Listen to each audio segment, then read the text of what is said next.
Yes, guys, welcome back to 11 Yanks Breakdown for another bonus episode. Today, I am very excited to have Caden Clark, the New York Red Bulls and provisional USMNT roster midfielder. Super excited to have you here, Caden. Welcome to the channel. Thank you for having me on. I'm looking forward to a good interview. Yeah, believe it or not, you're actually the first professional player to be a guest on the channel, so Awesome. it's a milestone. Great. It's an honor to be on. Yeah, it's going to be awesome. So I've been watching your games since you were playing in USL for the New York Red Bulls too, and I was always very impressed. I thought that you combined the dynamism of a box-to-box midfielder and the athleticism that a central midfielder needs, together with some really sharp technique and ability on the ball and intelligence. And I thought to myself, this kid is going to go far, and I'm glad that you're now playing in MLS and showing people what you can do, you know? Just being in the USL was just a good warm up, I would think, because I didn't know I was going to go in MLS at all, that season. So I think it was really crucial part of my development. And I think with the COVID situation going on as well, they couldn't bring down first team players. So that was huge for me and all the other young kids. I got a bunch of minutes in that season. So, how old were you when you first started playing soccer? I was about 3 years old at the time, I believe, and my dad just kind of threw me in there. I'm not sure why, to be honest with you. Not sure why exactly he chose soccer, but I'm not really asking questions about that now. So there's no soccer background in your family? No soccer background in the family, no. Me and my sister. And your dad threw you into a game, or just in the backyard? I think just started kicking the ball around at 3. I think at 3 years old you can't do much, so you're just That's a good age to start, though. Yeah, it is. Gotta start young. And when did you start watching soccer? I would say 4th, 5th grade. I would wake up to watch a Premier League game, or okay. I would that's when I was really paying attention to it, and I started watching. Yeah. It. But yeah, to this day, watch soccer all the time. And yeah, just trying to learn every time. Yeah, that's awesome. So walk me through your development as a soccer player. You're 3 years old, playing in the backyard with your dad. When you first played, was it oh my God, this is the greatest thing ever? Was it just something you gradually fell in love with? And then how did that then translate into playing club? And where did you start playing? Just walk me through the whole process. Yeah, so obviously 3 to 5, you kind of just kick it around. And then I joined youth team. I joined MTA, Minnesota Thunder Academy, and I just kind of moved up the ages as years went on. And then I left MTA when I was about 9 or 10 and went to a different club in Minnesota because at that age you were sharing minutes, which is it's how it should be. But I want to play more than half a game. I played a game, so I left and I went to a different, smaller club in Minnesota, and then from there I went to a club that's in my town, Wayzata, Minnesota. Played there. Sorry, which town was that? Wayzata, Minnesota. Wayzata, okay. For the PSA for about maybe 2 years. I think it was 1 or 2 years. And I was about 11, 12, playing U14 or U15 at that time, I believe. Or maybe it was U13, U14. But I was playing a couple years up, and that was really good for me.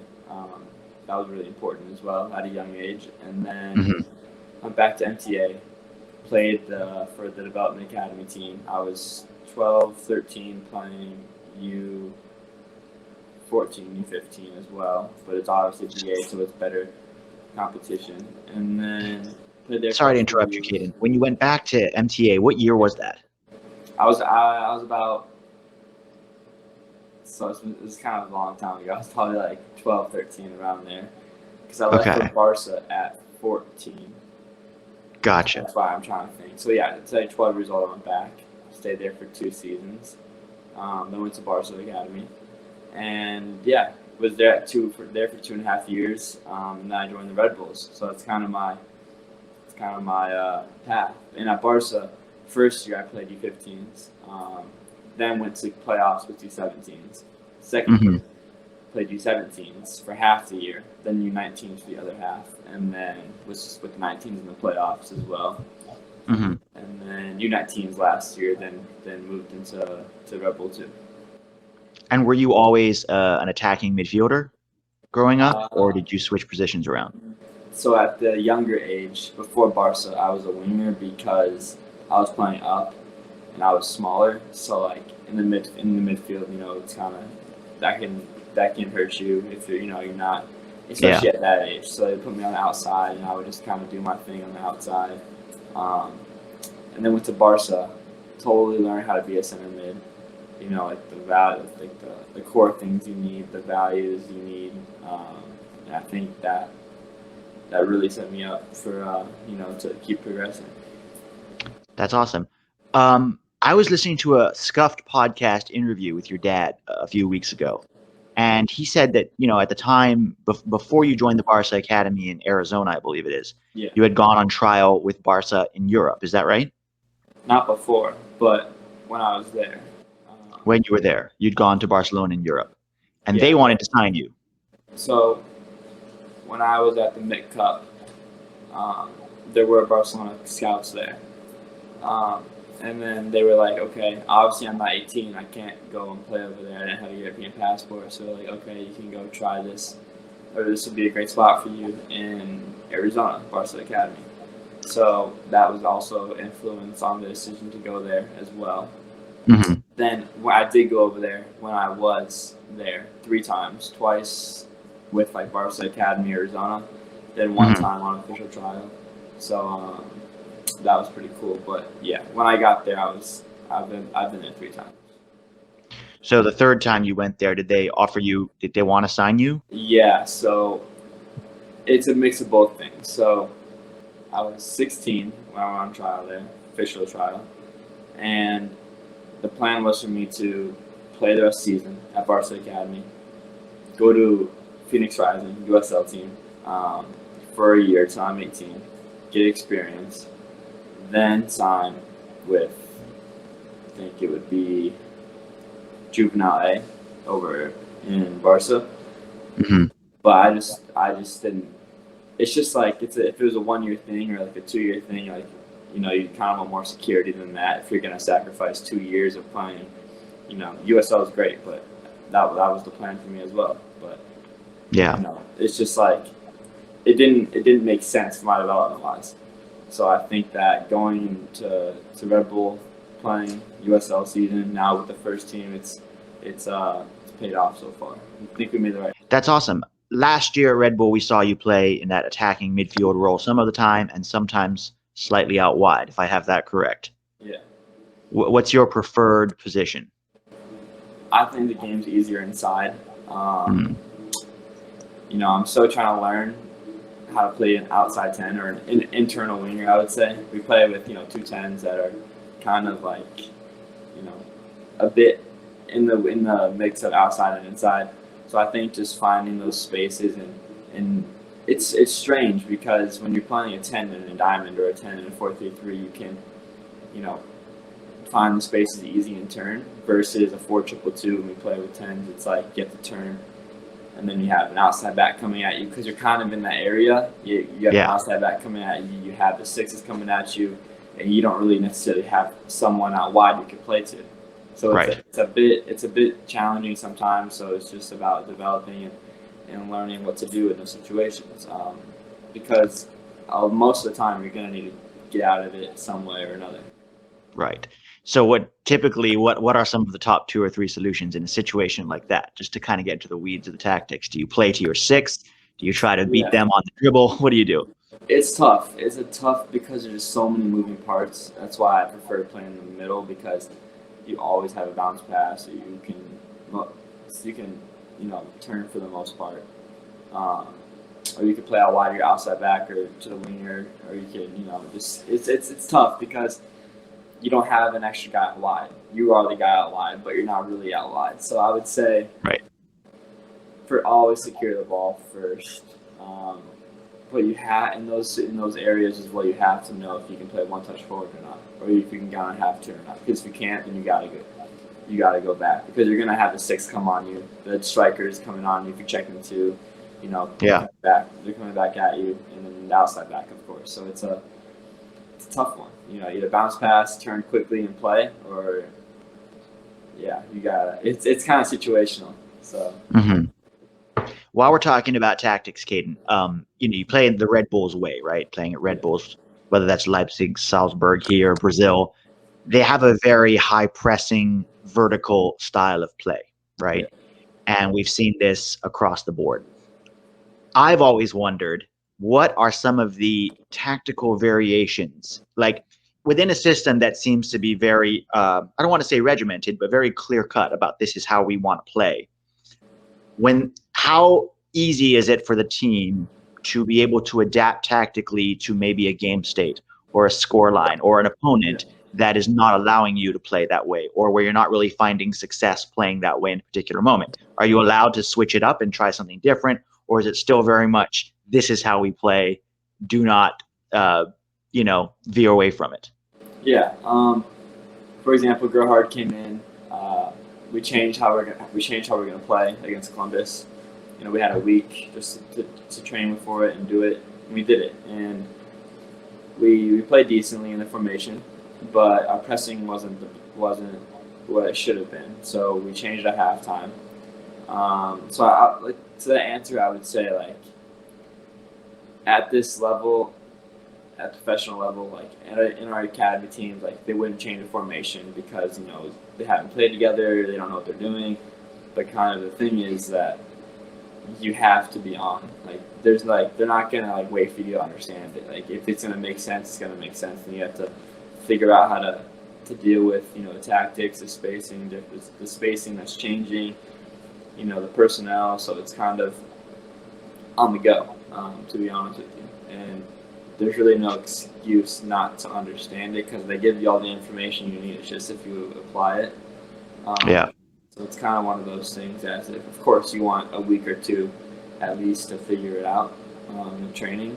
Or, if you're doing preseason, you go through different variations of what you guys could look like when you play. So you have an idea when it does come around later in the season if you need to use it. Mm-hmm. But to be honest with you, it's you just need to be prepared, and if you're gonna sacrifice yourself in the game to make the team better somewhere else in the field, then that's the right thing to do. Yeah, no, for sure. I'm always fascinated by the tactical variations of teams and how they adapt to different situations. So it's cool to hear about. Talk to me about the upcoming MLS season 2021, your first full season in MLS. What are some of your goals? Do you base your goals off personal stats, goals, assists, et cetera, or is it more about trophies and team success for you, or maybe a combination of both? Yeah. So, it's kind of looking at for myself first. It's kind of like looking at last year and seeing 3 goals in 8 games. If you do the math, 8 times 4 is 32. We played 34 games, something like that. So I should have, for speaking stats, 12 goals. So I think it's kind of, a thing of, there's going to be an expectation from the club and from myself that I should be able to produce goals and assists.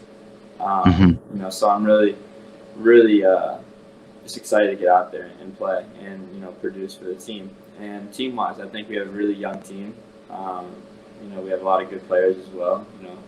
All around the field. We have experience, and then we have young, so it's a good mix. Because the young guys can bring a lot of energy and different types of things that maybe the team hasn't seen before.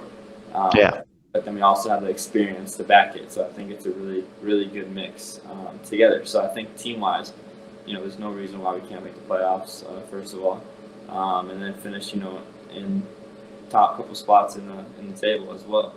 And then just progress off of last year. I believe that if we didn't give away that penalty and we changed our pressing a bit, we could have beat Columbus. It would have been a prettiest game, but I think it definitely could have happened. So just going off that, teams change, of course. The new coach, which he did a great job against Columbus, but it's just like there's no reason why we can't go back to that and progress to the first round as well. So what I'm hearing is you're going to score 12 or more goals this season, lead the Red Bulls to MLS Cup, and win the first MLS Cup in the history of the club. This is, I mean, like, yes, if you're going off stats, but it's a game, so fortunately and unfortunately, things don't always go your way. So just gonna get out there and just play hard and play for the team. What's more personally satisfying for you, goals or assists? I mean, I love it when your team throws a goal and you set the guy up to make it really easy. That's really it's just it feels good. And then scoring a goal, of course, I mean, you're scoring a goal. So I think if it's a solo goal, then of course, but if it's a team goal, then you guys, it's just I would probably say a goal, gives the best feeling. Yeah. To be fair though, you don't really I haven't felt like I scored yet. It's kind of one of those things as of you don't really understand or feel it. It's kind of just not yet, at least because I haven't scored that many. So I think later on, I'll get some good celebrations and we'll make it fun out there. So you don't feel like you've scored a goal yet, even though you had 3 last season? I do. It's just it's a bit different, as in I don't know what to do with myself. You know what I'm saying? So it's yeah. Interesting. Yeah, me and my teammates are gonna come up with some good celebrations for this year. Cool. Can't wait to see them, man. Hopefully we can use them. What? Hopefully we can score some goals so we can use them. Oh, I'm sure you will. Yeah. Is there any aspect of your game that you feel still needs work or you need to improve on, and what are they? Yeah, I would say, speed with the dribbling. 1v1's on decent at, but I mean dribbling pass with speed, I think is crucial for me. My next step in taking space on the go, because I watch back Columbus a little bit, and I turn and I take the space, and it's tough because I have to do that. Because if I don't do it, I'm the 10, top of the diamond, and if I turn and I don't take the space, the defense can just sit there, and my strikers they're marked. So I have to drive and commit, and I think that's the most important thing for me to do this year, from being honest, because once you do that, all the other opportunities and gaps open up. So I think that's the main thing that will open up a bunch of doors. So driving at the defenders with the ball at your feet will force them to commit to you, or at least react to you, then creating space for teammates. Exactly. I think you can do that all over the field. I think that's the thing. It's not just only attacking. I think it's of course, when center backs drive and commit, it's really basic, but it's the most effective thing in the game. For sure. As an American, obviously, you must have national team goals and aspirations, unless there's a dual national situation we are not aware of. I don't know if you have a Croatian grandparent or something. Obviously, 2021 is a big year for the U.S., both for the under-23s with the Olympics and with the senior team. What are your national team cap or goals for this year? And if there is a dual national situation, please tell us now. There might be. We don't know for sure. I of course want to play for the United States. It's my country. I love to represent them. There might be. We don't know. We're still gathering information. It's just good to have, because one day if I do go over to Europe one day, and I have a European passport, and in some certain league it doesn't take up a roster spot. So it's kind of more of a club thing, so it just gives you the best opportunities possible. But yeah, we're looking into it. It would be an Austrian or a Polish passport.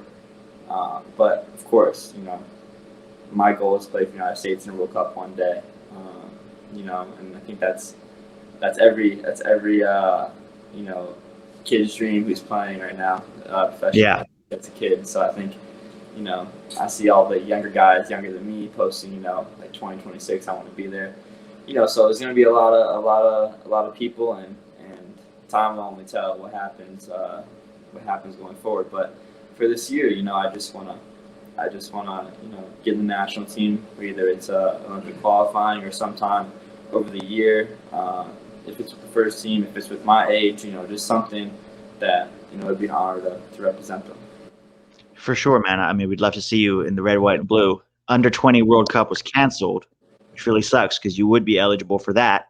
Not that you would necessarily go to it. You might be, U23, but it would be an option. And this pandemic has kind of ruined that opportunity for a lot of aspiring U17 and U20 players. So, Caden, I listened to Steph's podcast with your dad a while back, and he said that he was working on some strength and agility exercises with you outside of obviously regular training and fitness work that you do with the Red Bulls. Can you tell us a little more about that? Just a little bit about what your dad does for a living and how that impacts you as a player?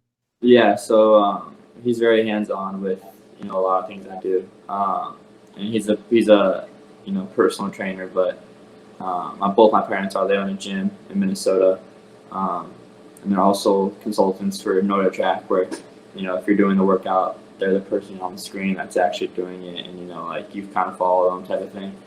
Right. Very cool. And yeah, so when I was home over the off season and throughout my whole life, but still more recently, we would have just the week was kind of broken down, and Monday soccer, we'll do soccer for 90 minutes.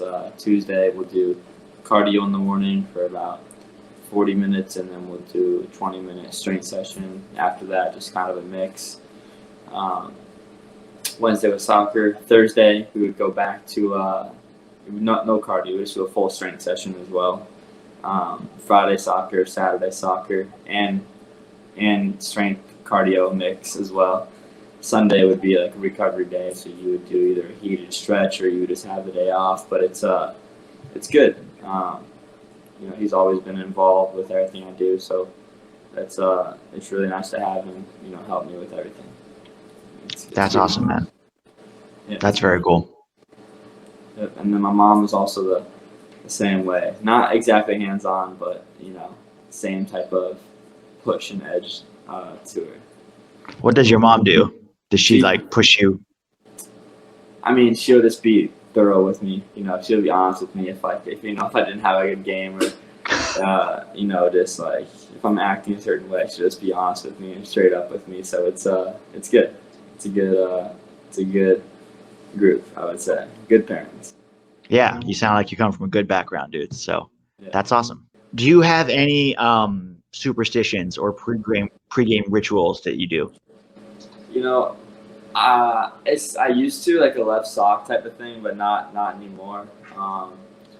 But I've scored all my goals in my gray cleats, not in any other color. So like Columbus, I knew I had to wear my gray Nike cleats, with the red dash in them. So I scored all my goals in those cleats. So if I'm struggling scoring goals some part of the year, I'll bring those back out and bring me some luck. Cool, man. Very cool. Is that common in the Red Bulls dressing room? Are there a lot of superstitions or a lot of like pre-game rituals, or is it not? To be honest, I don't know. Like, I don't think people. I mean, no one really shares them, but like I'm sure there are. Yeah. Our kit guy plays Sean. He plays the same playlist from like every game in like past years as well. It's kind of funny, but yeah, it's cool. That's about it for a team thing. Do you have your own set of music before a game? Like, what gets you pumped up before a game? I listen to a lot of Future. He's like a rap artist. He's good. He's probably the best one. Listen to a lot of him, and then yeah, just me and Drew. Me and Drew always listen to him. Drew Yearwood. He's kind of our guy, but yeah, that's like the main guy. I would say Future. Cool, man.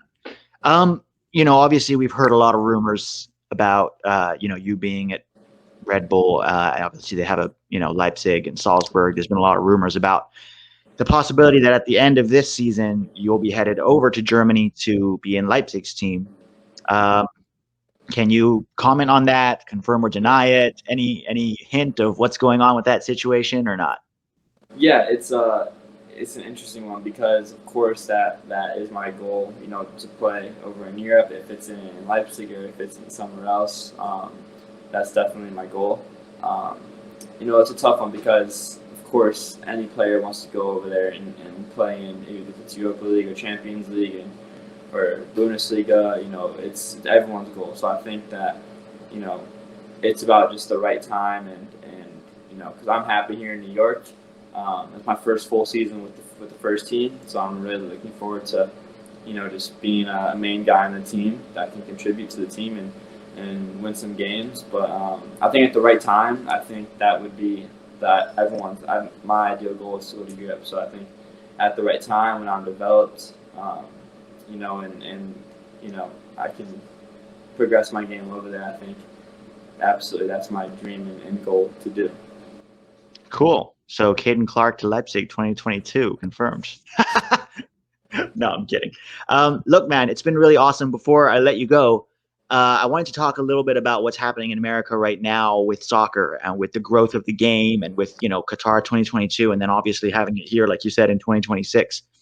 How big is that going to be for the growth of the game in terms of obviously soccer has always been a fourth or fifth class citizen in the U.S., but it does seem to be really picking up speed now.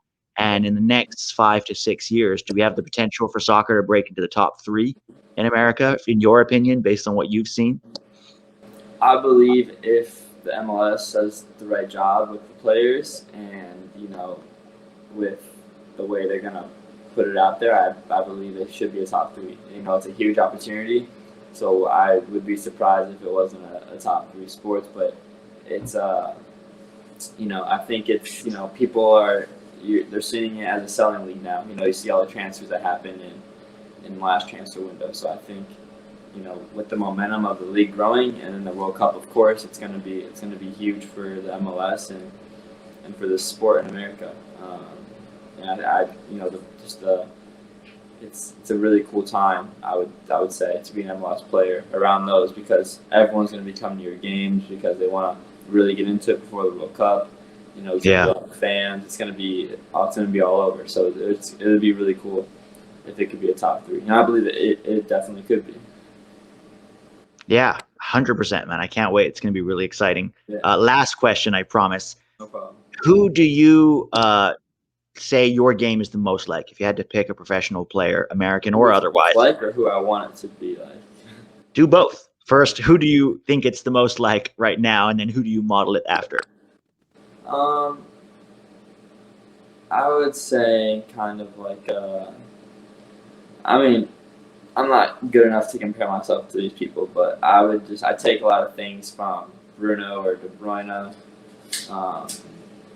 Just like finding how they just carry themselves and how they just their technique with everything is ridiculous. You really have to spend time on that. But I would say end goal is to be like them, is to have a play style like them. Be different because you know for a fact that De Bruyne is the best player in the city. It's just like he's not even that. He's flashy, but he's not that flashy. He's just really smart with everything he does. Like smart with his touches, like the way he touches the ball. Kind of those things. As of I'm not the flashiest player, but I want to have the smartest touches on the field. That set you up for the next play. Yeah, for sure, man. Cool. Well, I can't wait to watch you in MLS this season. I will be following your progress very, very closely, as I'm sure will a lot of the fans and subscribers on the channel and American fans. Fingers crossed for you. I'm also waiting for your first national team cap, whether that's U23 or with the senior team, and I'm sure it's going to come sooner or later. Keep doing what you're doing. Caden, super awesome to have you on the channel. Thanks for sharing your thoughts with us, and I hope we can do this again at some time in the future. Absolutely. Sounds good, and thanks for having me on. Awesome, Caden. Well, good luck with the season, man. Take care. Appreciate it.